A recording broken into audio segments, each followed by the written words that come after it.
What is going on, our friends in film fandom, wherever you are and however you may be watching and or listening?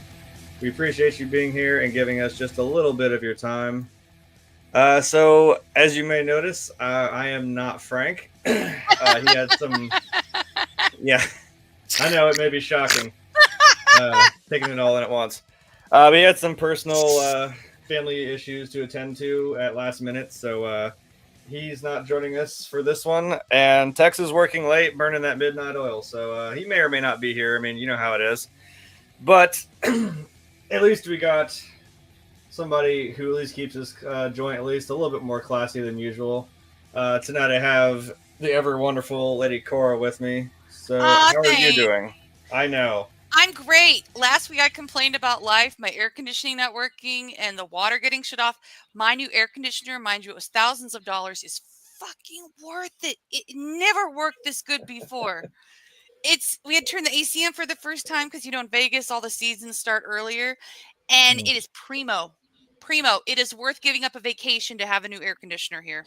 So life's good this week. How are you? How's Rachel? How's Buttercup? How's whatever?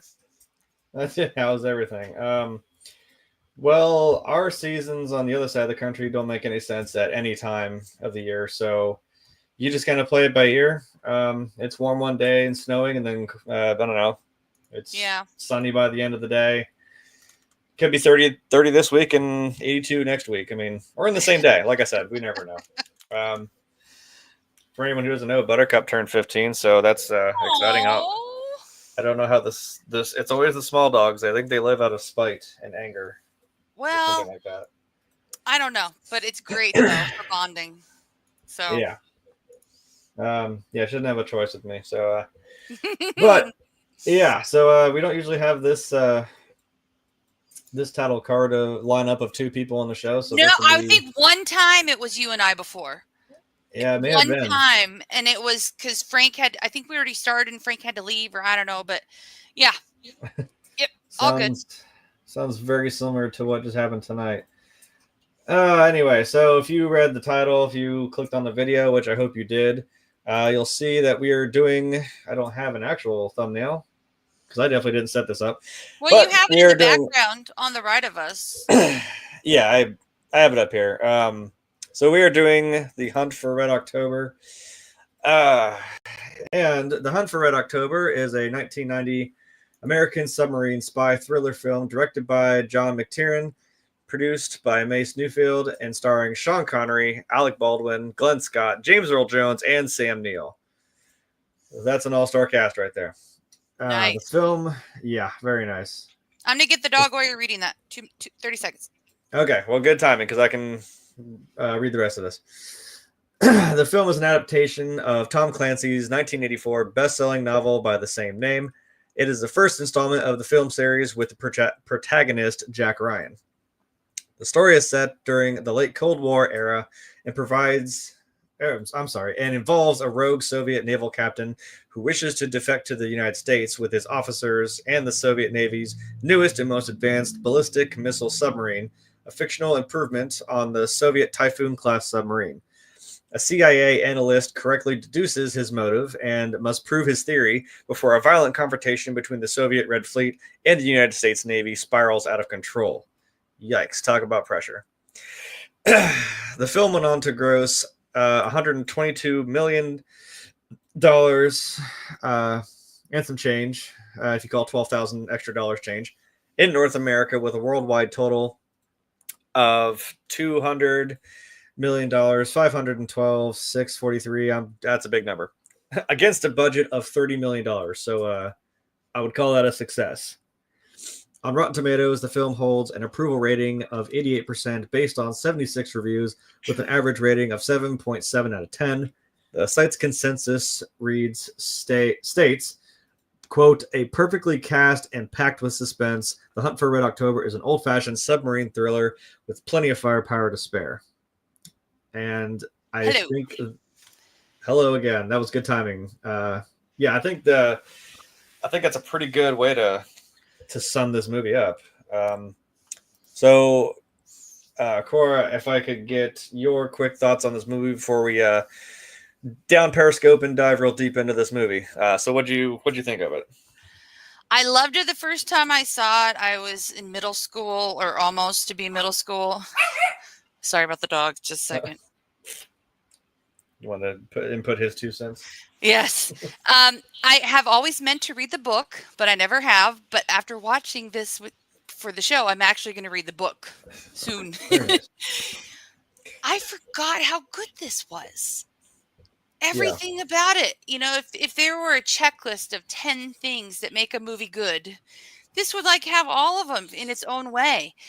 And fucking fantastic movie. And it's worth watching no matter what genre of movie you like.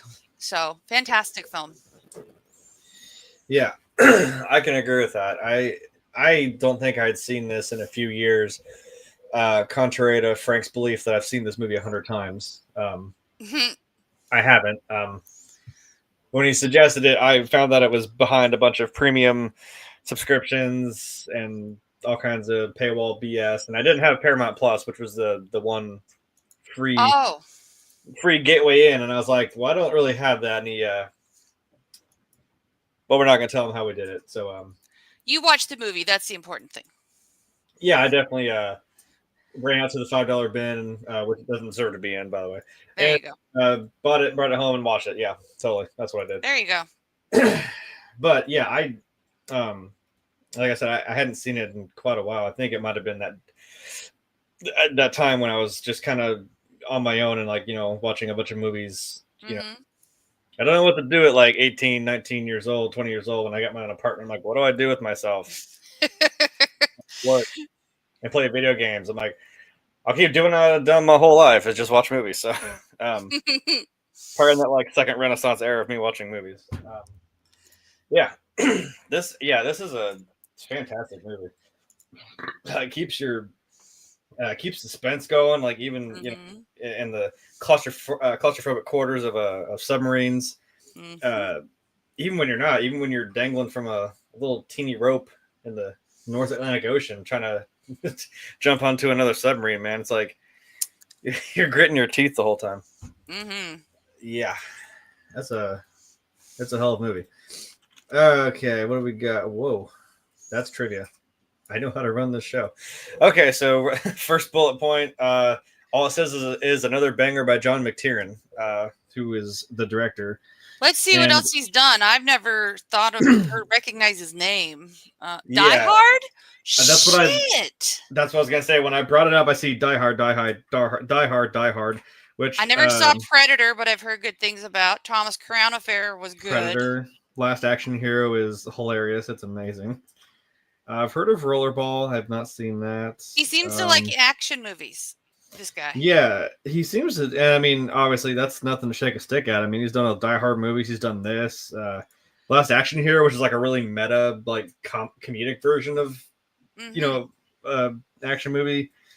Iron and Beyond, which is obviously, about pumping iron with Arnold Schwarzenegger. So, I mean, yeah, he's that's something else for Predators. But yeah, so, I mean, if that doesn't speak for itself, this just goes up there with that list. This guy's made some pretty good action movies. Let's be honest. Any Tom Clancy novel that has been adapted for film with a decent script would be easy to direct because his books are very well written and descriptive.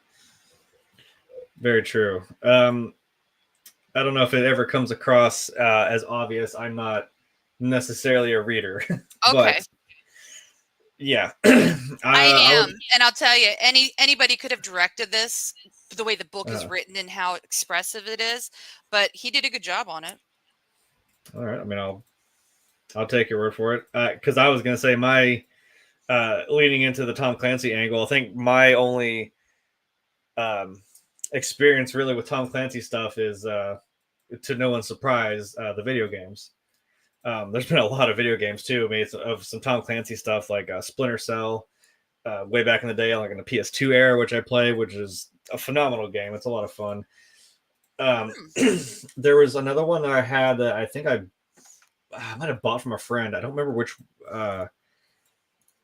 Tom Clancy one it is, but it's like I remember it being like you were protecting the president, and there was like a whole plot, I think, to assassinate the president or something, which I sound generic, but I'm like, but you believe that's right up Tom Clancy's alley. So it was something to do with that. I remember that being one of them. And one of my favorite series, The Division, is actually a Tom Clancy, which is, I know we don't review video games on this, but I mean, that's I a didn't hell of even a know there story. were Tom Clancy video games. I just like his movies, like Clear and Present Danger, Some of All Fears is like my favorite.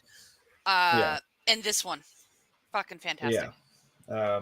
So I mean, hey, we got a well-rounded. I mean, I was like, I could sit here and talk about the video games all day. Like, you know, you talk about Are one they that actually based on the books, or someone just took the character ideas and just kind of went away with it and turned it into a video game?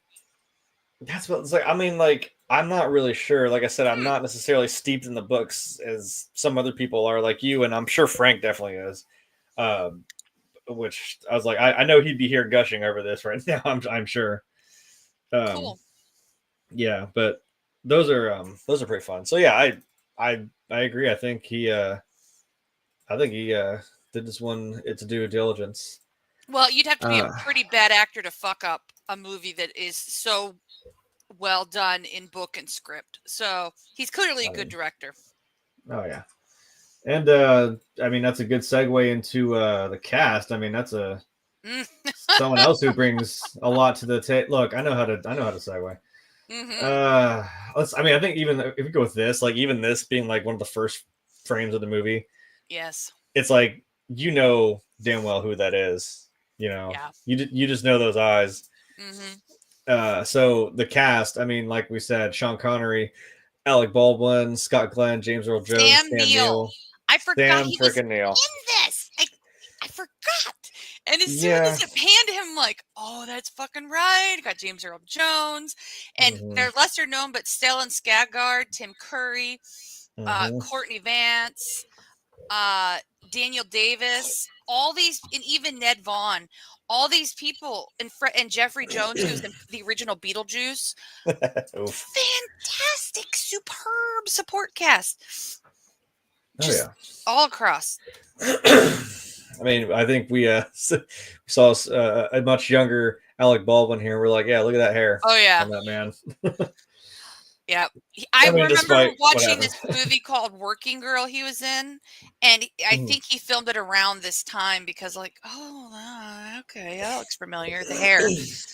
So, also, you have this amazing gentleman here. May he rest in peace.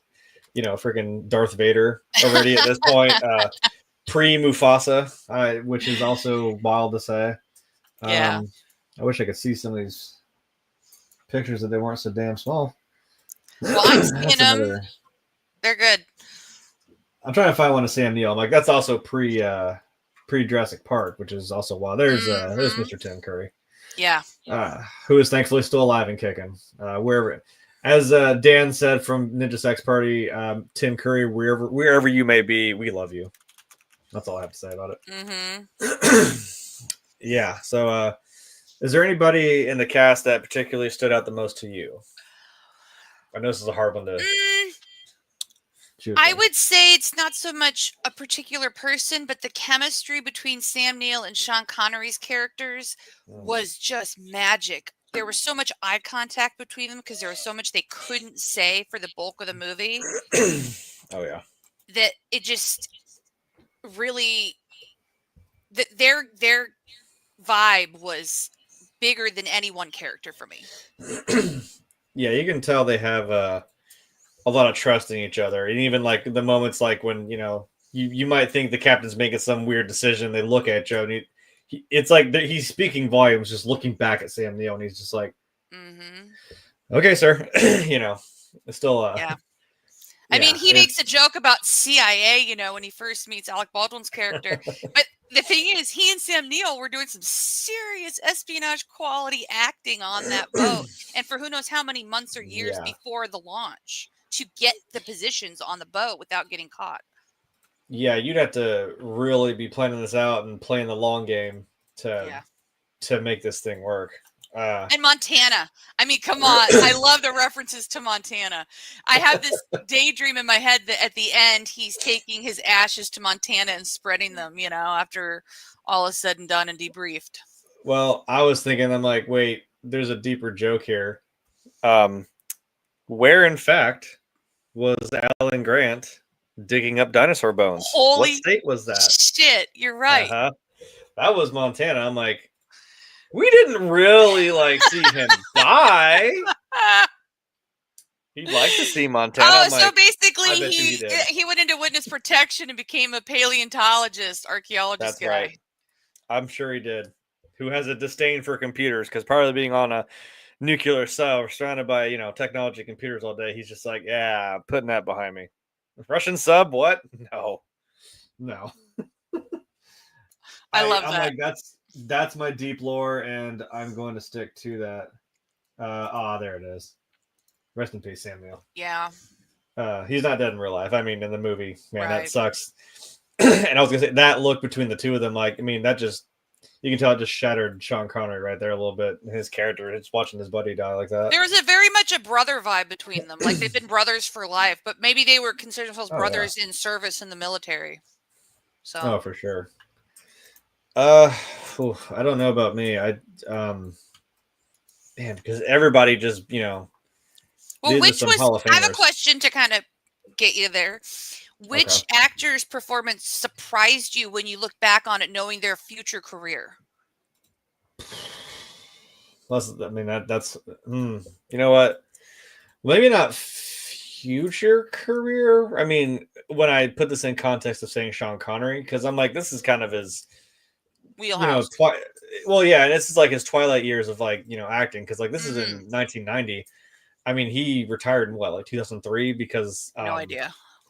I think it was like 2003, because I'm pretty sure it was Was that League of was it The Extraordinary Rock with Gentlemen. that chick who married Cage. Michael Douglas? No, I'm thinking of a different one. Never mind. No, I think wait. Catherine Does The Zeta-Jones. Rock? He did a movie with her in his later years too, a caper movie. Okay. Yeah, because the Rock was also in the 90s. I think that was with Nicolas Cage. I'm not sure. I'm dropping the ball if I really can't remember. I am too. I think I actually do on that movie, to be fair. Go away. Give me 1 second while I look this up. The Rock. No, not Dwayne The Rock Johnson. Jesus Christ. Well, I got IMDb up. Let me see if I can find it. The Rock. Ooh, it's on Hulu. Yeah, that's Nicolas Cage. That was done in 96. 96. So Ed that's Harris. Oh shit. Yeah. pretty far. Entrapment is the movie I'm thinking of for reference. Okay. Catherine Yeah. Zeta-Jones. Okay. Yeah, I'm just saying, like, it's just wild that like this is still. I mean, Sean Connery been in the game for decades, and this guy can still still act. You know what I mean? Well, some people are born to act, like it's in their character, even from a young age, and I think he's one of those people. I'm not sure if I'd want to say Alec Baldwin, because I mean, I'm not really sure what he did, maybe even before this, but I know he was getting there. Yeah. So to be fair, I mean, it's kind of wild to see him play. I mean, he was playing the titular character of Jack Ryan, which is a pretty big deal in Tom Clancy lore, which is cool to see. Yeah, and we all know about Jeffrey Jones, so we don't need to talk about that. So, yikes. Yeah, I don't know. It's just funny that Sean Connery, well, I think it's still a great movie. The League of Extraordinary Gentlemen is still fantastic. Oh, he got his break on Knots Landing, some soap opera TV show in the fucking 80s. That's where Alec Baldwin came from. Baldwin? There's a bunch of stupid shit, and then there's Knots Landing, and then he got Beetlejuice, and that was his breakout movie role, it looks like. That's right. That was in 88, I think, right? Yeah, okay. 88, and then Working Girl, the movie I spoke of, Great Balls of Fire, and then Hunt for Red October, and I think he just blew up after that. Yeah, I think he was starting to get on a roll there. That's fair. All right. Knots Landing, you may not have heard of it, was very big with adults when I was a kid. It was like Friends, sort of, crossed with Dallas. Big show. Okay. I was most definitely not an adult when you were a kid, so yes, I would not know. I never watched Knots Landing, but I know about it. Like there's a lot of TV shows that I've heard of and knew of, but never watched. So, right. All right. Well, I mean, I can wax poetical about James Earl Jones all day. Yes. I would let that man narrate my life. At his age and his place in his career, he probably did this role because he knew the writer, he knew the director, he knew a producer, and they said, "Hey, we need some really badass, cool person to play a CIA boss. How about it?" I mean, like I said, if friggin' Mufasa, Darth Vader is head in the CIA, I mean, I'd be fine with that. Because he doesn't have that many there's only a few moments where he's in the movie. So I doubt he did this for prestige. He probably did it as a favor. No, and just still having him there, even we've talked about just one actor can come into a scene and you're just encapsulated because you're like, oh shit, it's James Earl Jones. Like, what, Yeah. I mean, it's like you have my attention, and I don't even care if you just sat there and pressed a button and said, all right, so that did not detonate and I was never here. I'm like, what? That's it? Yeah. Flashing the badge. Flashes his badge. I'm like, right, dude. I'm like, come on. But let's be honest, people working on a submarine probably are used to having things be top secret. So they've been briefed to listen to their commanders and not whatever. All right. So number 3 is the plot, which we did go over. The plot of having a crazy ballistic missile submarine, as I said, that's basically undetectable. Seemingly going rogue and off the charts, as it were, barreling its way towards the United States. So what did you think of the plot? Does that work for you? Would you change any bit of it? Very much so. Of course, there's the very necessary lines of dialogue where especially with Baldwin being basically his biographer, speaking of the life changes that may have led to it, and the moment the KGB guy or whatever opens the letter, the letter and the background with Alec Baldwin knowing about him is really pivotal for you to understand the background, and then the rest of it just moves forward in real time. Yeah, pretty much. Because you don't even see him and Sam Neill character sitting talking about how they planned this. They're just, we're doing this. This is what's going, and there's very minimal dialogue between them, about it. So I like how it's more action than talk, and more progression than talking about the past. Yeah, it's like the plan's been made, laid out, and you're just kind of, like you said, like watching it unfold in its real time. Yeah. And because you kind of you wonder, you're like, well, this is if you're thinking this is in the mid 80s, or during like the balls ass part of the Cold War, right? You're talking, you got this Russian sub doing some sketchy stuff, and you're thinking, oh boy, that could be a war. That could be a problem. So my favorite scenes are when the Russian ambassador is speaking to, I'm guessing, the Secretary of State. Probably Secretary of State, yeah. Or somebody, a Pentagon official, somebody like that. And US, yeah. And those moments of like, they're bullshitting each other. They know they're bullshitting each other, and it's it's just very well done. Very well done. I think he even opens with that line to the Russian ambassador. He's like, all right, so how about we first of all skip all the BS? Like, yeah, like, dude, we can use all these pretty words and political correct words and whatever and phrases, but like, let's talk about what the hell's happening right now. And the last line he says, are you telling me you lost another submarine? Right. The weirdest thing, it fell off a truck, right? Like it does in the Mafia. Yeah. You gotta quit losing those things, man. Good Lord. Yeah. Yeah, no, so I agree. I think it works pretty well because you're kind of wondering this whole time. When you have someone like Sean Connery, it's almost like you're weirdly like, I know this guy knows something that like we don't know, and I'm like kind of rooting for you because I kind of want to see where it goes. Like that's the intrigue of this story. Is like you're wondering what the hell he's actually up to. Because when you get that scene of him laying in his bunk and he's talking to Sam Neill. Sam Neill, yeah. And they're just having like a genuine moment. It's like that's when you start to see like when Sam Neill's talking about like, oh, I'd love to go to Montana, like I'll go to Arizona in the winter. You know. Well, I had a great zinger when he said like I might have to have 2 wives. I'm like, you might want to go a little bit further north to Utah, my guy, not Arizona. They'll let you do that there. That was one of the rare comedic moments in the movie. Yeah. And I mean, even because you see Sean Connery kind of laugh, he's like, "Oh yeah, you probably do," you know. And he tries to get him to like bring down his walls a little bit. He's like, "What would you do, sir?" Like, and he's just like, "Yeah," like he doesn't want to say it. He's just like, it's just something simple. He's like, "I miss the peacefulness of fishing, like when his grandfather took him fishing when he was a small child." And I like like, that reference at the end. He asked the last time he went fishing to Alec Baldwin's character after he shared that he fished on that river as a child. Yeah. It makes you think that in the future he'll become like a CIA, or U.S. government informant for how Russia works, and then live in a cabin, kind of like that guy in the movie War Games that just like fishes all the time, and then the military might call him to fix something. Yeah, I mean that'd be a cool like put him in some sort of witness protection, like you said, and we'll let him dig up dinosaur bones, and he'll live out in the cabin doing his fishing and. Hey, we need you to give us some intel on this. That'd be pretty cool. That's some that's some Red Dead Redemption type things there. If anyone knows about that video game, like I've watched it played.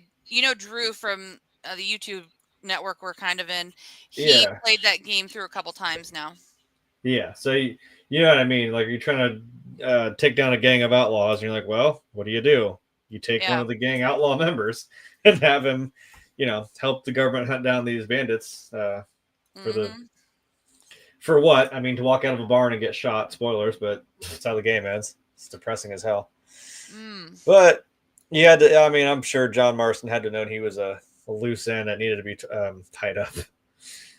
But that's okay. That's why he gets to come back as a zombie. It's canon if you play the DLC. Okay. Yeah, the Undead Nightmare, he gets to come back as a zombie, which is actually pretty badass. So I'll take it. It's all the more reason why we need Norman Reedus to play John Marston in the live action, if that ever gets made. Good actor. I'm so down for it.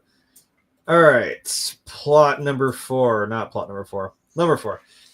Why have Frank cannot type? Why has the Ryanverse films been so successful? That's a good question.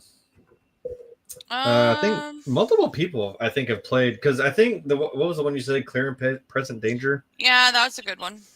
I think that might be a sequel to this, or there's like I don't remember. I'll be maybe not a sequel, but I think when I was looking this up, it said like next in line, like that might be the next movie because this is the first one that sets that off. So maybe it's like in the series of. Maybe let's look up the Ryanverse. How about that? But this is a good standalone in itself.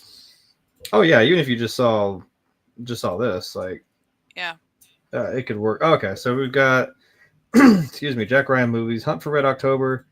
The so-called sequel is Patriot Games. Okay, so Patriot Games. Oh, that's the one with Harrison Ford. Harrison Ford is Jack Ryan. That's right. Then Clear and Present Danger, which I think is also him, right? Sum of All Fears. That movie, I'm not. I know I'm gonna get hate for this, but I'm not a huge Ben Affleck fan. Like there's certain movies like The Accountant. Looking forward to the second one, and I loved him in Clear Present Danger. He and Morgan. What's his first name? Morgan something. Morgan. Forget. Anyways, those two were great together. Freeman? Yeah, Morgan Freeman. I forgot. Yeah, it's like wait, Morgan. My brain today. I got Casey brain. Hi, Casey. Oh. So, anyways, I had to tease. That's not what you want. Well, some of us have to. We have to give him some shit every now and then. Well, every week, but I know. It's like he brings it on himself, though. Yeah. Yes. So, did the plot work for you? Yeah. Like I said, it was nice to, like I said, it culminated in that little moment of like we talked about with him and, him and that guy talking. Yeah. Jack Ryan and Sean Connery's character kind of having that moment of like understanding with each other. That is Jeffrey Jones. We don't need to give him any more credit than we need. whatever, Tim Curry.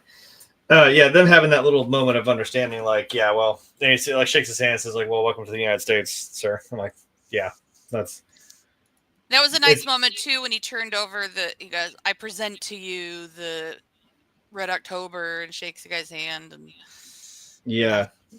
All that way to hide it in a river, which is pretty funny. You got this big submarine just chilling in a river. It's smart though, if you think about it. Yeah, I mean, and like you said, he's like, we're pretty close to a base that no one's ever gonna think about looking here. So, yeah. So why have the? Oh yeah, I'm sorry. The question was, why have the Ryan verse films been so successful? I mean, I think it's like what you said. The books are written so well, and then like anyone who's adapted it has done a pretty decent job at it. I mean, all those movies we've said are some pretty banger movies. Well, it's like I'm trying to think of another reference of a book series that turned into movies that was just epic, like the Bourne movies and books. Yeah. James Bond. A lot of people don't realize those are books by Ian Fleming. Ian Fleming, yeah. It's sometimes an action series can be rooted in an amazing book series, which makes it near, like I said, impossible for a screenwriter to fuck it up. And, Harry Potter. Harry Potter is a great book series that came into movies. So, until they do whatever they're doing on HBO Max with it. Well, we didn't say that when they revisit it, they don't fuck it up. But initially, Lord of the Rings books were amazing. Oh, God, yes. That were turned into movies. So, I would say there's like 10 or 15 book series that were really well manifested into movies, and this is the Ryan verse, as you say, one of those. Yeah, like I said, when the writing's well done, I mean, it's like you said, it's hard to not just take that and make it into a movie, which probably easier said than done, but I mean, you can do it, and it's been done well. So notice I did not say Game of Thrones on that list. That was not a good adaptation of books. Just no. Well, it's not like George R.R. Martin's not like a lazy piece of shit and won't write that last book. I say that as if I even care in the first place. I don't. I think it's just funny that everyone's like, dude, write finish it. Like, they had to keep the show going and like make crap up, and that's why it tanked, because they didn't know what to do. They just had to make it up because they didn't have any source material. Like, I mean, the Dans did their best. I'll say that. What? The two guys who were writers and directors for the HBO series were both first name Dan, so they called them the Dans. Okay. The Dans did their best with what they could, but I mean, Ryan it's hard to do it. Way better of a adaptation series than a lot of things. So I mean, in its wheelhouse of being like political thrillers and which was big in the 80s and 90s post Cold War. So true. Especially the Russia angle. Yeah, because I was gonna say, I'm like, I know it's set in 84 and this came out in 90. I'm like, yeah, but I think by about the mid 90s ish, I think we were kind of chilling out. So yeah, we kind of my generation was my parents' generation, not so much, because they grew up with hiding under desk and wearing bracelets in case the bomb hit. So better dead than red, I think is what they used to say. So I did like the reference they put in the movie. The guy from Beetlejuice sitting on his desk when he first realized what the flaps were to Alec Baldwin's character, put his foot up on his desk and said, there was a time when people built I helped my dad build a bomb shelter because somebody parked 12 nukes, and that's the Cuban Missile Crisis. I loved that, pulling you in, because there are a lot of people that nowadays who don't pay attention to history that may not even remember that or was happening or did happen. And so I love that through like one line of dialogue, they really piece together this wonderful imaginary world that this movie lives in. Yeah, that's his angle. Like, he was like, yeah, I lived through that and here I am now, like examining this nuclear sub for you. Yeah. Maybe it's what, man, maybe one day someone's going to approach me for the fact of, hey, so you watched 9/11 happen live? Yeah, I did. Yeah. What do you think about that? Well, I don't really have any comment on that. Yeah. Without making some really morbid humor, but I'm not going to go there. But thank you. Now we because of that though, we got the band My Chemical Romance. So thanks for that, 9/11. That's a deep. I did not know that. I've heard. Yeah, in a weird way, that's how we had the band My Chemical Romance, because the lead singer Gerard Butler, who's probably around my age, saw that he saw 9/11 happen, and that's what just Uh-huh. like spurred him to make the band and just make. Oh. That's what it just that devastating moment like led him to like start making Made the him music and push to have creativity and live more. yeah, which is Very pretty cool. cool. So that's a fun rabbit hole to fall down. All right, oh, that says Frank Gilbert. Go away. Go away. Okay. So next, well, that's a good next follow up question is the future for the Ryan verse. I I would have don't to know know. the number of books and all, and I don't honestly know. I just have read a couple of them. Like I said, I think that's the thing where we're gonna. You're my best hope on that because I'm like you've at least read them. I was like I know Frank probably goes to sleep with them. So I read the most popular ones, and I don't know. Honest. because I was trying to, I'm like I know they made yeah there it is a TV series for Jack Ryan. Isn't Which that the was one on Amazon? I I think so, believe exclusively so. with the guy Amazon from Prime, yeah. The Is it Office. Krasinski? Yeah, Yeah, John Krasinski. yeah. Yeah, I was like, I knew there was a thing about just Jack Ryan, which is pretty cool. I had not seen that, and that's probably the most recent thing I've seen. That's a I'm more fan drawn to concept for this a than the movie. Reacher stuff. I'll say that. That's fair. What's Shadow Recruit? Who? Oh, that's Oh my God, what's his name? Who is that guy? I don't know. Yeah, I know that's What are you very. aiming for? It's the Jack Ryan Shadow Recruit. Like I know I've seen that dude's face, and it's No clue. right. Shadow Recruit. I spelled that wrong.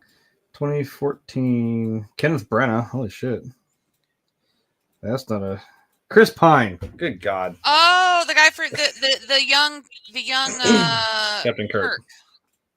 Yeah, I was like, I know his face. I see him. Make it so. That's the wrong captain. Whatever. Sue me. I'm not a Star Trek fan. Okay, yeah, that was 2014. Holy crap. So when was no stop listening to me, Google. So Not when was listening to me, the Google.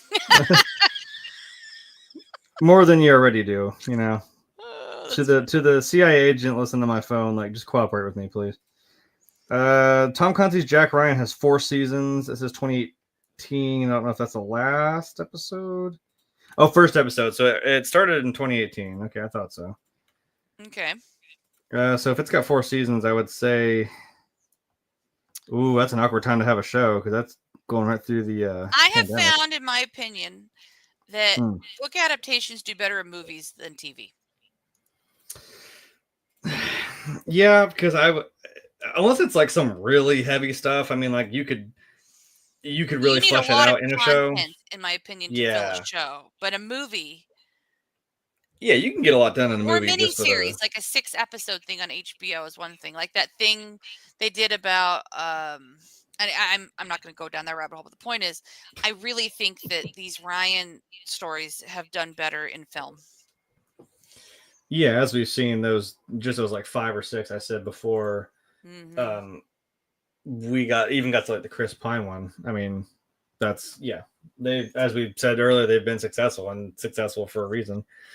And like we talked about Harry Potter, I'm like, well, because what they're doing with this new show is, I'm like, I refuse to understand. watch it. I'm gonna be weird. I'm just good No, with the movies.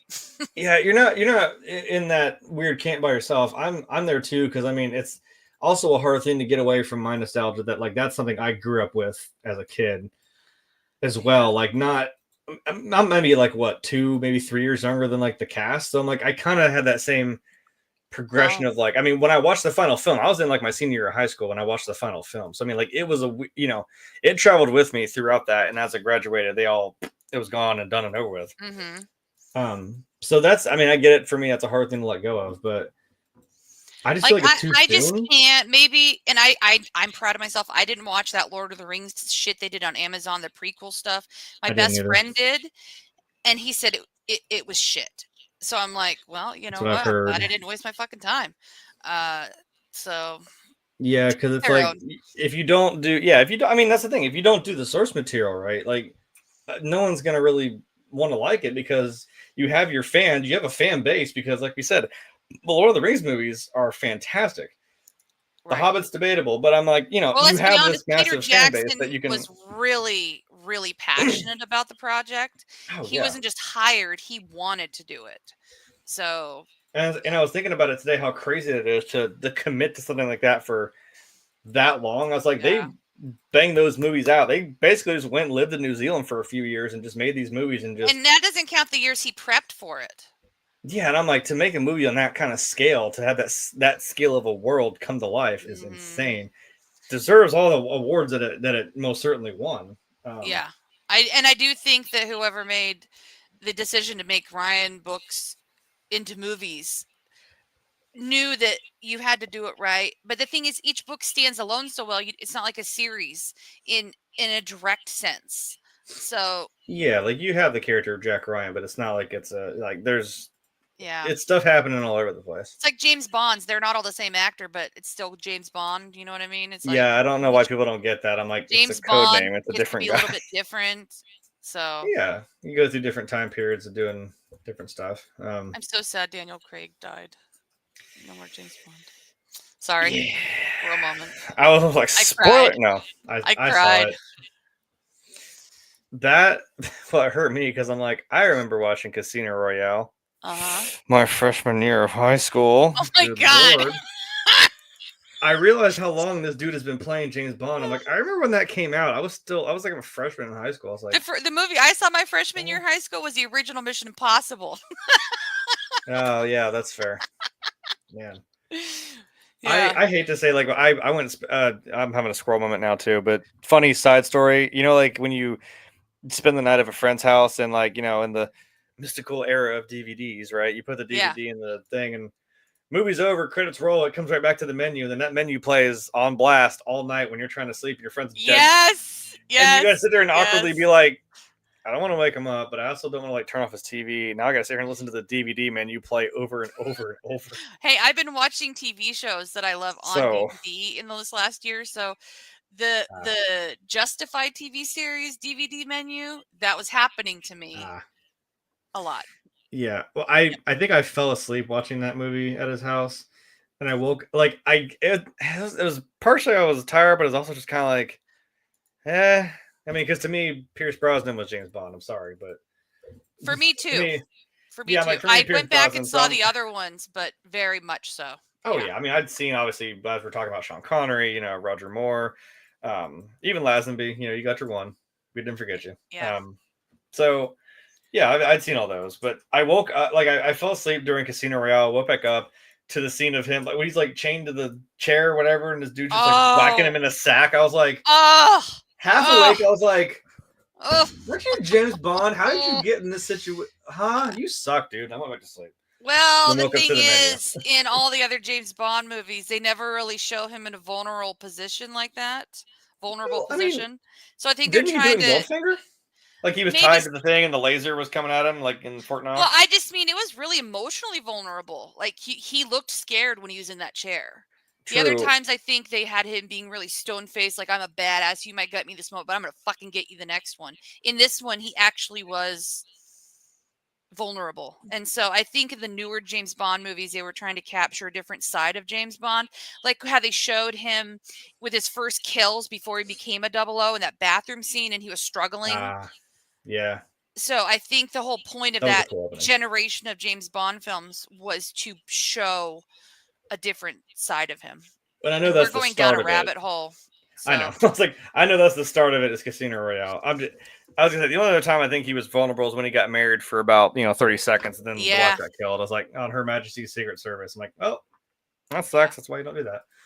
Anyway, now that we've Sean Connery is James Bond. Now we've circled back to the film. Okay. Well, we're just talking about film in general, though, so it's all good. Yeah, that's what we do. I said future for the Ryan verse. I have no idea. I don't even know what's going on with this John Krasinski one. No, I don't either. So I don't know. I know at the end of the day, it's just what makes money. What's gonna sell tickets, and that's we don't have anything to do with that. So yeah, and I was gonna say the only thing I know that's coming out Tom Clancy wise is I hope Division 3 is finally coming out. Give me the third video game because I've enjoyed the absolute crap out of that. Are they actually like developing it? I believe so. I think last it's I've heard it's actually been more so confirmed. It's maybe just a question of when.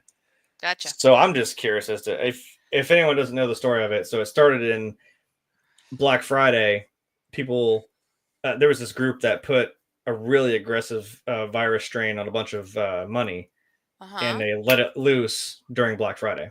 Oh, So infecting all the people. A lot of money changes hands a lot of times during Black Friday, so it just wiped out a lot of people. So New York City is basically run by just gangs of other people and other like psychopaths and stuff like that. So as it's called, the Division, that's the organization you're a part of, who's basically kind of the most organized law and order of like, okay, we got to like lock this down and get these people help, anyone who needs it, food, water, shelter, whatever it may be. We gotta go take out these like a relief agency, okay, kind of like an armed FEMA, I guess I could say. Gotcha. But they actually do stuff unlike FEMA. Anyway, so the second game is that's in New York City. This one was in DC, I think. You set up shop in like the White House, I want to say, or something like that. First one was during the winter. It's a very cool backdrop, just New York City and like the blizzard cold. It's insane. And then 2 took place in like the summer in like DC or something. So I don't know what 3 holds. So be another action shooter game, which I'm okay with. And maybe more Splinter Cell, please. That'd be really fun. Put that into a movie. You know what? Maybe that should be a thing. Like, do the Splinter Cell series. Like, that's night vision, like stealth ops. Oh, that's cool. Stuff like that. Like, that would be a really cool one to see in action. And are these video games that you think it would translate well into film? Like video game to film? That's always a fun contention, isn't it? I think you could, because like we said, the core of the story is stuff like this. Like, it's these stories that because if these movies translated well in video games, there's got to be the reverse. Yeah, that's what I'm saying. I feel like if you got the right stories, you could very easily do this. It's also going to bug me. I don't remember what. I know it's a massive library of Tom Clancy stuff, and I'm not going to find that video game. Meander for a second, people. It's going to bug me now. While you're looking that up, I'll just gabble. This movie, I loved the lighting, the contrast of the darkness in the submarines with the lighting. I like the way they use not necessarily music, but suspenseful, undertones, and I like the contrast of it in sound and visually. It just was very well done. It seemed like they cared a lot more of how it looked and felt in the other senses as a viewer than per se just the scripting and the acting. It just came together very well in this. I loved watching it on my TV. It wasn't too bright, it wasn't too dark, but it was very dramatic. Some of those moments when they're in the not the engine room, but the command room, I guess, or whatever room they call in the submarine where they push on the button. Up on the bridge. The bridge, thank you. I don't know. Yeah. And even the close-ups when they're handling the controls, you could see like the sweat on their face, or you really felt like they were in a submarine. It was very real and visceral as a viewer. They filmed it well, and the production design was great. And of all the movies over the years I've seen where they're doing military uniforms as the outfitting for the actors, these look so fucking on point, like down to the way the details on the hats, and even the small people. Like in one of the scenes, one of the guys is told to do something, and he's wearing a black and white striped shirt. I think it was one of the Russian subs. It just feels so well thought through and researched. So kudos to all the people who are at the bottom of the list of credits who made this movie so real and believable. That's fair. I found it. I forgot it was part of the Splinter Cell series. It was called Splinter Cell Conviction. And that was Sam Fisher, who's the main character. I want to say Jack Ryan was at least mentioned. He has just been. Yeah, that's the game I was talking about. It came out in 2010, which I thought was, I I thought it was sooner than that.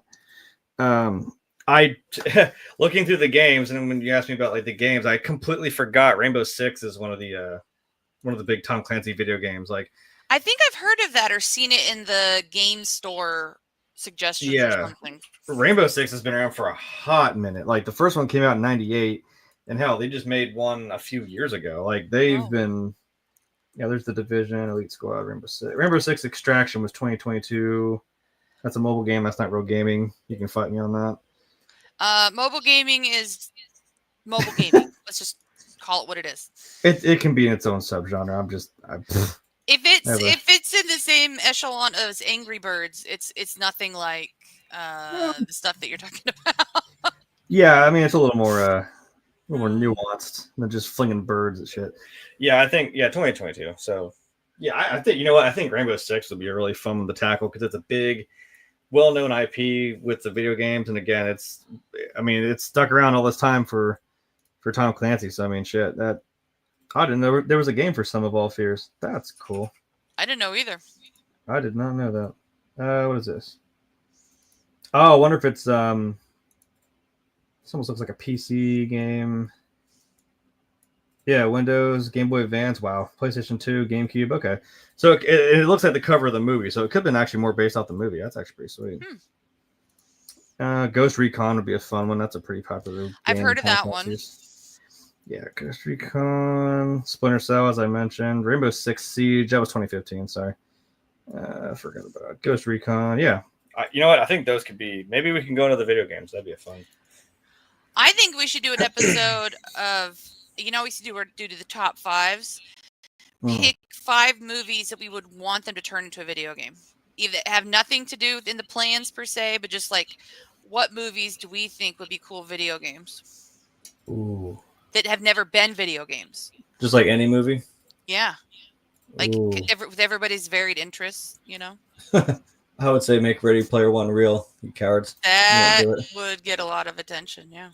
Yeah. I mean, I know the so-called metaverse, but we don't let Zuckerberg near anything, so. Squirrel moment. I had no idea some of the shit that's coming out from whistleblowers.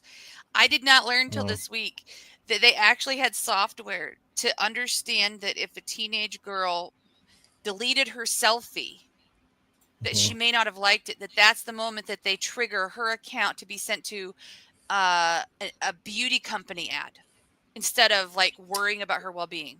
Algorithm logic.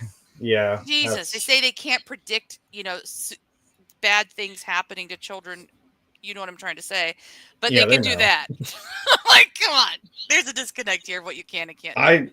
I looked up one thing once, and now every other fucking ad is for that. I'm like, dude, I just wanted to know if you had a specific part for something. Go away. Yeah. Sorry to squirrel moment. You're fascinating to me that I learned that. Well, now that I looked up Nerf gun parts again, because I realized I can make a cosplay out of a Nerf gun instead. I was like, cool. Now I'm gonna get. I realized it's a lot easier than I thought. I was like, wait a minute, I'm dumb. Make it out of a Nerf gun. But now I'm going to get stuff like that, so that'll be funny. Okay. Cool. Yeah, I'm going to do my best to be Josh Brolin. Did you appreciate that this movie, it didn't matter how long it was? Like, a lot of movies these days, people don't like long movies. This movie did well in the long format. You don't even realize how long it takes. Kind of thing. I think that's like what we're talking about with the plot is it moves along in a way that you don't, because you're still like you're still enraptured with like what's going on, what's happening, what are we doing? There's where I've said sometimes that movies that are long I'm like I don't mind it or I didn't feel it, I didn't notice that, and there are some that absolutely like can be drag on and you're like 80 minutes long and I'm like, man, I feel like I've been here for a week. It's awful. They did well with this. Yeah. Okay, well, the last thing is trivia, and we got a decent amount of trivia here. Okay. Now I can click on pictures instead of you just watching my stupid face all day. There we go. Who is that? That's Sean Connery. Good enough. Speaking of, first trivia, speaking of the man. Sir, I forgot, my bad. Sir Sean Connery spent time underwater aboard the USS Puffer. Sorry. I was reading it. Puffer. Well, I mean, if you're going to name a ship, I guess. Spent some time underwater preparing for his role. He was given commander status and allowed to give commands while underwater, with the captain beside him, of course. Cool. That's. Can you imagine being able to say you were commanded by Sean Connery, even just for that? Like, that'd be fucking cool. Yeah. I mean, I would take it. I don't even care. I'd let him tell me what to do on a ship. Yeah. That's what else. Just start going down pictures. Who we got? Is that Tim Curry? That is James Earl Jones. We'll use it. After the release of Tom Clancy's novel, The Hunt for Red October, some members of Congress contacted the CIA demanding to know why the Russians had invented a caterpillar drive before the U.S. Navy did. I can't talk today. Although a result of good research, the caterpillar tech is pure fiction. Yeah. Wah, wah. I mean, yeah, it's for, dramatic movie purposes. I don't think that's kind of the point. I think if that had happened, I think we'd know about it, and it would be. I think the CIA would have been notified somehow or known and shut that concept down. Who knows? Or we wouldn't be letting anyone else have it, to be fair. I just what is? Oh, that's a Russian. We'll people use are him. stupid. Yeah. All right. The fighter crashing into the flight deck was stock footage of an F-9F Panther test flight in 1951. I don't even know what a Panther is. I don't know. It's a plane. Okay. It goes vroom. That's all I know. It was. This particular aircraft was piloted by official test pilot George Chamberlain Duncan, who lived from 1917 to 1995. That's nothing to shake a stick at. Duncan survived the crash. I was like, wait, 1995? That happened in 51. This dude survived the crash with minor burns, and after a few months, he was back in the seat flying again. And the balls on that guy. I kind of noticed that. I was like, that looks like footage, but I'm also just like, I don't care. That's still cool. Like, you just see the, it's like them watching it happen and then realizing, oh, shit, we got a fire on the deck. We got to get up there and take care of that. Yeah. I can't imagine how scary it would be. And they did portray this well in the movie, especially with the fake out to get the Russians off the Red October. With the nuclear, yeah. Yes, their faces. And then Sean Connery and Alec Baldwin and all the few people that are left on it when they realize the saboteur is about to go, like, fuck it up and maybe blow them all up. The looks on their faces are like, like, oh, shit. We might have a problem here. Yeah. Yeah, that's kind of my face too, right there. So Alec Baldwin accepted the role of Jack Ryan because Harrison Ford turned it down. Ironically enough, that's funny. I think he did a good job. I think Harrison Ford might have. I don't know. There's an element of nerdiness in Alec Baldwin's character. Like, he'd totally be believable as an academic who is not action oriented, who's not a CIA agent or whatever they were having him be. I think part of that is the softening of him with the stuff with the daughter at the beginning. And by the way, Star Trek nod, I love that fucking the doctor from TNG is his wife. Fucking cool. 30-second clip, but she's in it. Hell yeah. I just, and the bear at the end in the fucking airplane scene. He didn't forget. Yeah, he didn't forget. It's just like, that's what this is about. So, loved it. Cast member Sir Sam Neill also benefited from Ford's refusal 3 years later by being cast in a lead role of Jurassic Park. Wow. Interestingly, right, guys, come on. Interestingly, Baldwin asked for a big pay increase for Patriot Games in 92, to which the producers allegedly replied, "For that price, we could get Harrison Ford." Ouch. Wow. Baldwin held his ground in the studio, agreed to the fee, but for Ford instead of Baldwin. Damn.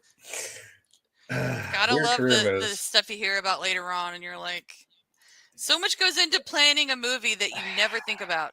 This kind of shit. And you're like, you think like, what would have been different? Like, I just watched one that was Independence Day, that the role of the president, instead of Bill Pullman, they were going to have Kevin Spacey do it. And I'm like, you know what? That honestly would have worked. But they're similar in their acting style, similar in age. Yeah. I think that speech still would have hit pretty hard if he would have done that the same way. But I'm like, I'm still glad we got Bill Pullman. I'm fine with that. Yeah. Yeah, that works. Like I said, having regrets about not doing stuff, like Sean Connery, you got offered the role of Gandalf and you said no because I don't understand it, and then you did League of Extraordinary Gentlemen, which I will still say is a good movie. Hey, it's funny you mentioned that. That But- movie came across my mind 2 days ago, and I'm planning on watching it this week. I Very cool. have to just think about that movie and I want to watch it. I love it. Oh, I'm gonna watch it soon. If you want to watch it soon, we can do a review. Maybe. Who knows? That'd be sweet. Okay, Okay, well, let's see if we can find something with the sub. There we go. There it is, poking out of the bar. The underwater model of the Red October has actually never been in the water. This effect was achieved by using mist from dry ice on the quote underwater set and a few digital touch-ups. The sub was hung by 12 wires from an overhead grid, which gave the ability for it to tilt and turn as the model needed. Nice. Cool. Kind of like the way the guy did Titanic, whatever the fuck his name is, who's obsessed with it. Cameron. Yeah. Cameron. I mean, I hate to break everyone's heart too, but unlike Star Wars, I mean, they didn't really do that. It's just models flying around on a backdrop of stars. Yeah. You know, the same. It's movie magic, people. It's wild how it works. Well, another squirrel moment. There was a guy who was a Star Trek fan who randomly bought, he had no idea what it was. He thought it was a homemade thing. He was a fan of the original series. He bought something on eBay, this random thing on eBay, like a little model of the actual, Enterprise. Turns out this thing is one of 3 in existence that was used for filming the exterior shots for the actual show. Is a screen used? Oh, that's awesome. Yes, and he actually was really nice, and he hold on to that. I think he returned it to the guy. What's his name? I'm blanking on his name. Who did Star Trek? Barry something. Oh, Barry. Roddenberry. Yeah, he returned it to Roddenberry's son or grandson. Okay, well, that's cool. That's cool. And it just, what a cool random story. What a find. So yeah, these props that they use for filming, they're iconic. I fell into a rabbit hole recently of watching a channel that it's just all prop stuff, and it's actual like screen used props and stuff. Like the first one I come across is they have the medal. Speaking of Harrison Ford, the medals that Harrison Ford and Mark Hamill get at the end of the first Star Wars movie from Princess Leia, they have one of the 2, and like the other one's in like a private collection, but like they have this one. The irony is they're like it's Mark Hamill that's wearing it in the movie when you see it, but in like rehearsal photos, it was actually Harrison Ford wearing it. So like he wore it, and then they probably swapped and just used that. So I'm like, technically both of them wore it, which is really cool. Well, isn't that part of filmmaking? Trying it, changing it, redoing it. Yeah, they probably just swapped and they didn't know. Yeah, that's still cool. Still a cool thing. What have we got here? We got Tim Curry. We'll go Tim Curry. Director John McTiernan previously used the same teddy bear in Die Hard. Okay. Do you know what's funny? As soon as I saw that, and I go, I think this reminds me of another movie where there's a movie scene where a guy brings a bear home to his kid, and I couldn't place it. And you just solved the riddle. Thank you. Well, there you go. That works. Now, speaking of teddy bears, like I said, I'm my Nerf gun exploits are I'm trying to be Cable from Deadpool, so I need a little burnt teddy bear to put on my my waistband at some point. Oh, cool. I'm trying to make his gun as a prop, and I'm like, I don't know how to do this, and I'm like, wait, Nerf guns have the answer. I like how you say that. Nerf guns have the answer. Right, because I forgot. I forgot about a very important fact that there's a company that makes parts that are they work with Nerf guns to make them look more like actual guns, and I'm like, I can make like the base of what his gun is, and all Nerf gun parts are compatible. I'm like, I can take this Nerf gun, make the barrel, just like you did in the movie. You just Frankenstein's his gun together, and I'm like, wait. The creative juices are going, and I can do this. Is Rachel going to do a companion matching outfit? Maybe. Cool. I know my thought was, I'm like, well, I had to have white hair, so I might shave it down and make it white. And I was like, wait, I can do 3 different characters that have white hair. Midas from Fortnite, which she can companion with me on. I might do Cable, and then I need to do Soldier 76 from Overwatch. And you could do Doc Brown from Back to the Future. He has white hair. That'd be awesome. Since those guys that do have the DeLorean are always there, the hover converter DeLorean. Nice.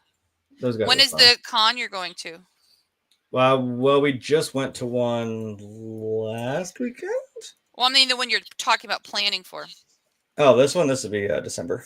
I got plenty of time. Very This may have to be next December because, like, even for this one, I have some ideas for stuff that we could do. nice. That was just like that's just for ease of like I'm gonna. That's the most like hilarious thing is I'm gonna make it around the fact that the haircut all has to be basically the same. So Gotcha. that works for me. Who is that? That is Easy for packing if you're flying and shit. I don't know if you're doing that, but yeah. I know it's an hour away. We drive it usually. Oh, that's not bad. Okay, what's the next one? Tom Clancy's novel *The Cardinal of the Kremlin* is a direct sequel to this story. In it, Clancy writes about the ultimate fate of Marco Aurelius in the Red October. So there is actually a sequel in book form.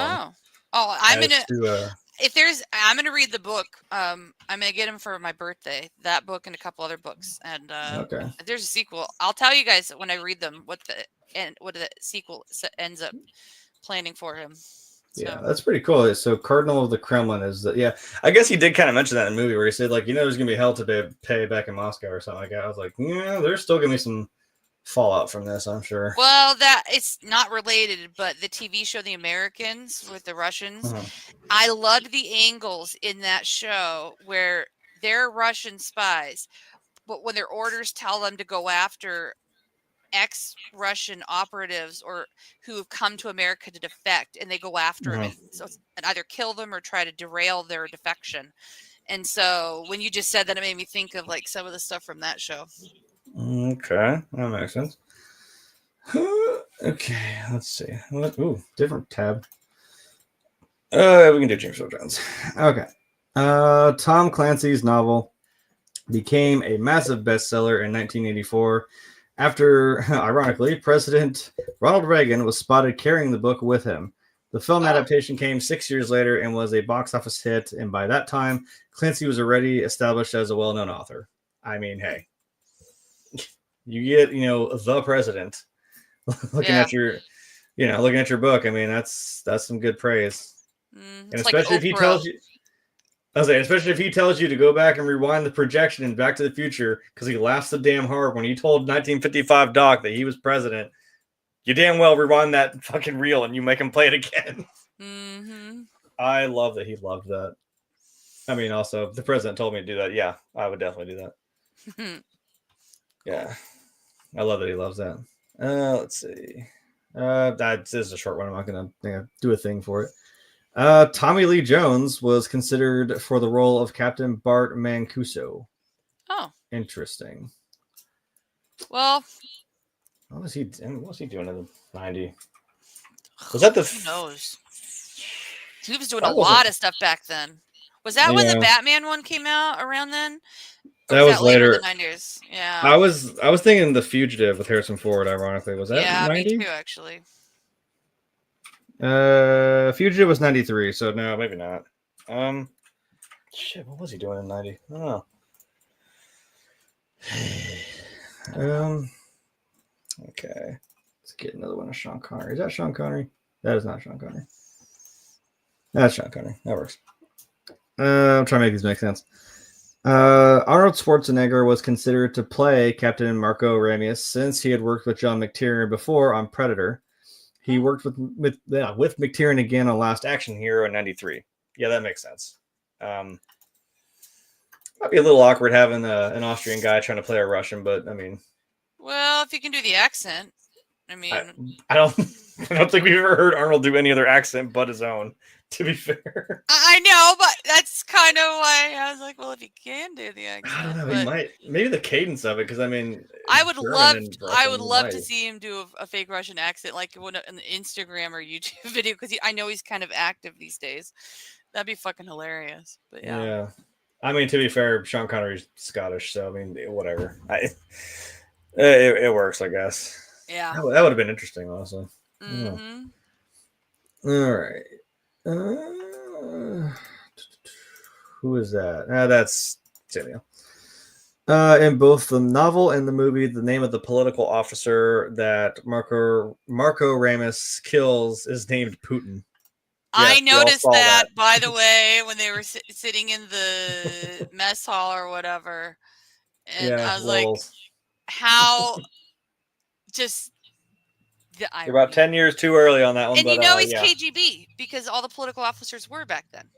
That's true. Also, I think he was also SKGB, so that's kind of funny. Oh, Putin is still a KGB, but you know. Well, yeah, I'm sure. Yeah. The hat's just for show, guys. Don't dox me. All right. I'll take the hate mail on that one. It's a warm hat. I like it, so leave me alone. Ooh, that's a good picture of them. All right. So the final piece I have here is, according to Sir Sean Connery and Peter Firth, the scene where Putin is murdered was watched by high-ranking Russian government VIPs who were visiting the set that day. Oh my. Okay. Well, that's an interesting one to show them. Yikes.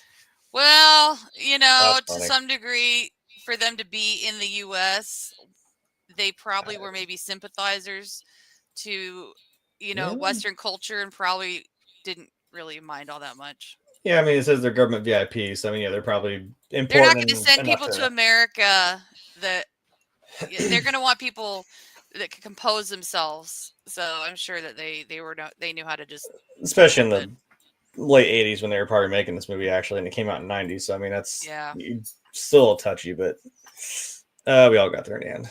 Yeah. Okay, well, that's all the trivia I have. So great, sweet. Really nothing else to. I'm not even looking at comments. I'm afraid to touch my computer because I swear if I do anything that's going to crap out on me, we've been doing great. Well, besides Frank, Stuart McQuaid's made some comments about stuff we've watched. We had Dr. Nick in here. Yeah, Frank's even talking. Casey was here insignificantly. Love you, Casey. And Tex just wrote in the chat, the boob count on this one is lacking. Well, he just commented, whatever. I don't care. Well, if you count for a second, Sean Connery's kind of shirt's unbuttoned when he's sitting in that bunk. Yeah. Well, we watch higher calibers of movies here, so that's all I gotta say. Anyway, well, I guess on that note,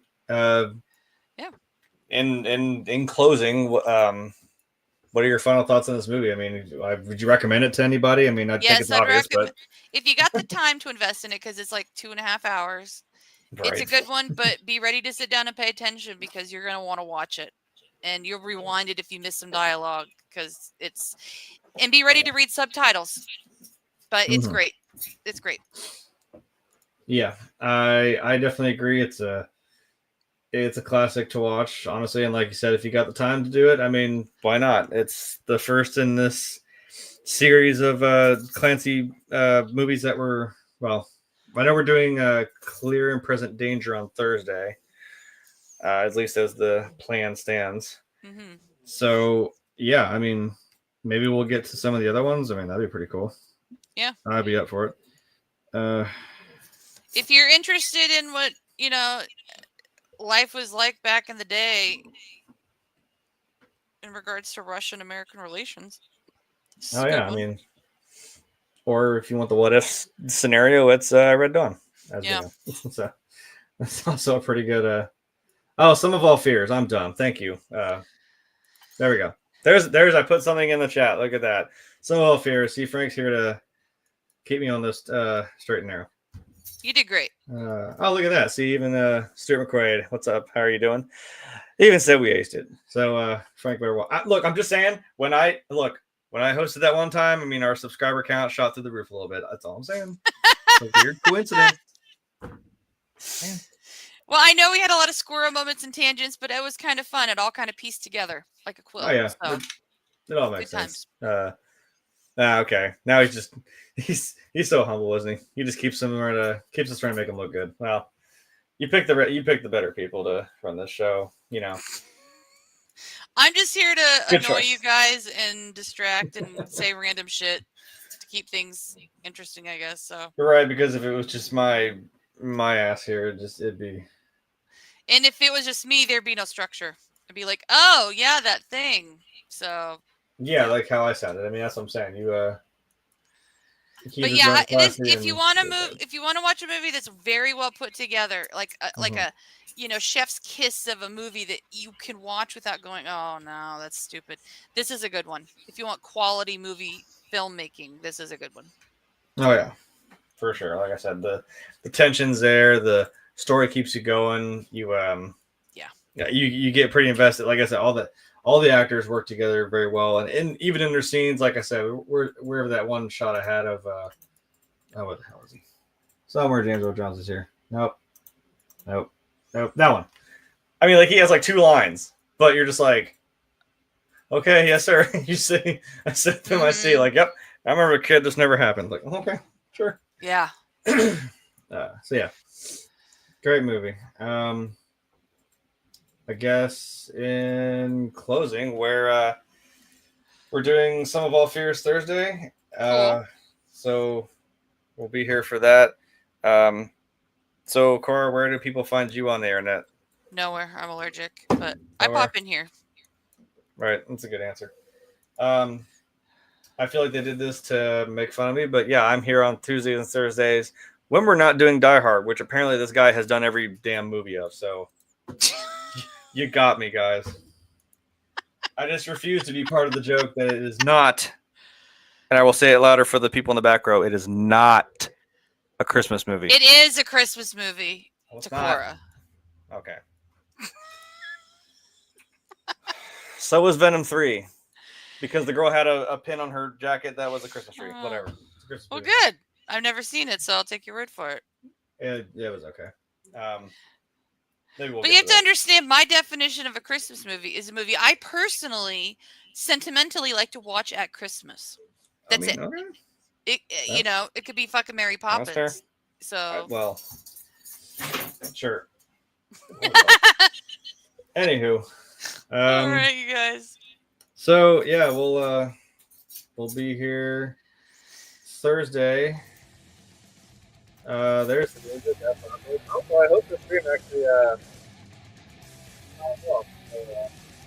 The bat will still be here. Oh, there you are. Okay, I was like, what? Your audio went all. Yeah, it's the music. So, like I said, be looking for us on Thursday, and hopefully this signs out. So we'll see y'all then. Bye. Goodbye.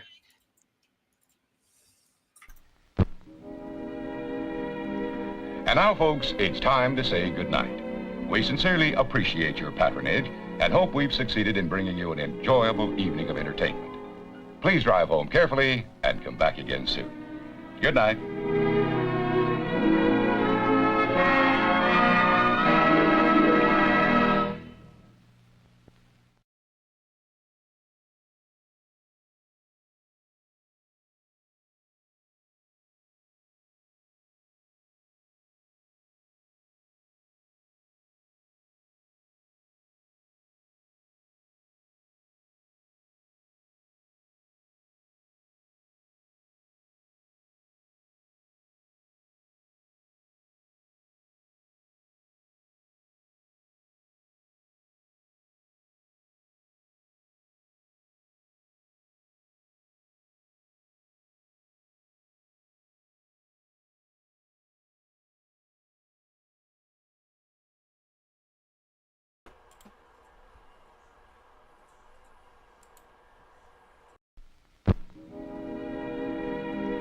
And now, folks, it's time to say goodnight. We sincerely appreciate your patronage and hope we've succeeded in bringing you an enjoyable evening of entertainment. Please drive home carefully and come back again soon. Good night.